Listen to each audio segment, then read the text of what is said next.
to pag magpapaalam ka sa magulang mo at sa panganay. Ma, Ano naman? Kung saan ka pasensya na, pupunta? ngayon lang po ako nakapagpaalam. Nandito Babae po ako ng sa tao. mga Kung saan ka pupunta? Di ka nagpapaalam. klase ko po. Apo, birthday po kasi. Ikaw, kababae ng tao, di ka mapirmi sa bahay. Uwi ka na. Wala. Sige na, uwi na. Umuwi ka na. Oo na, uwi na ako. Nakakaya naman yun eh. Nakakaya dun. Ikaw talaga, umuwi ka na din. Habay. Okay na?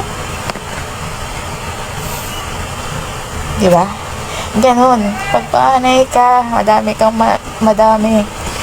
madaming sasabihin sa'yo ang magulang mo. Isipin mo na lang, mahal na mahal ka, kaya concerned sa'yo. Yan yun.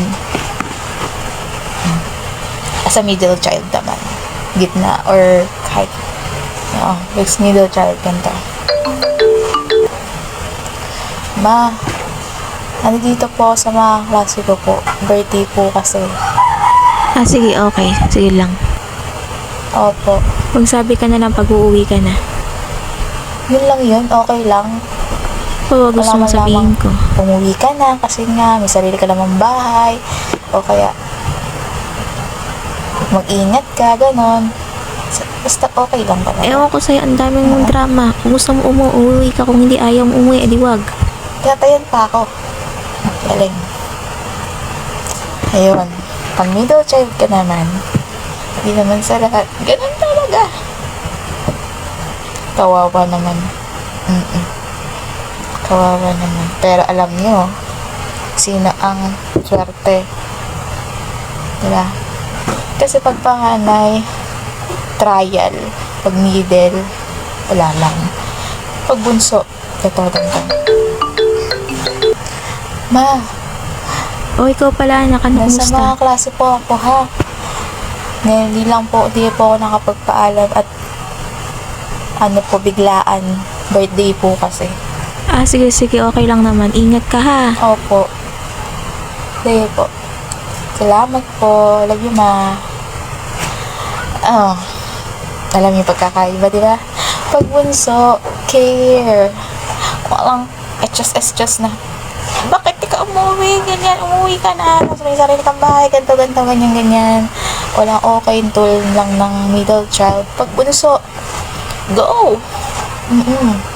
Walang walang eme na.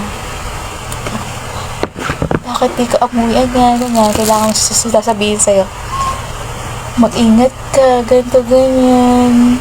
Ma, anak mo din po kami. Opo. Hindi lang siya.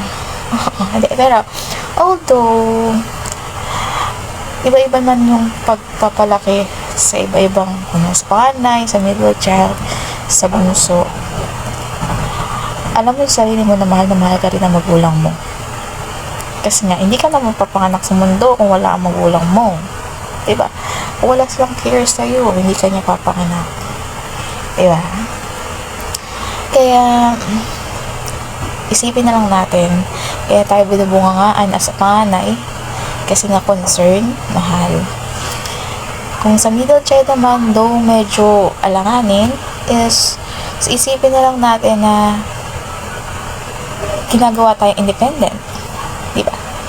Independent tayo through means na parang gusto niya na mag-explore tayo independently. Yan na lang isipin natin. Pag bunso naman, mahal na mahal ka ha. Concern na concern sa'yo. Kaya, pag-igihing, wag di-disappoint ang magulang. Lalo na ang magulang na babae kasi nga, sila yung care na care sa'yo as a bunso. Mahal na mahal ka ng iyong mga magulang. Kaya, mga panganay, middle child, bunso, okay? Isipin nyo, mahal na mahal kayo ng magulang nyo. Iba-iba naman ang trato, iba-ibang pagdidisiplina. Ganun talaga.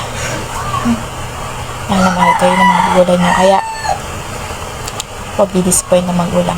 Bye!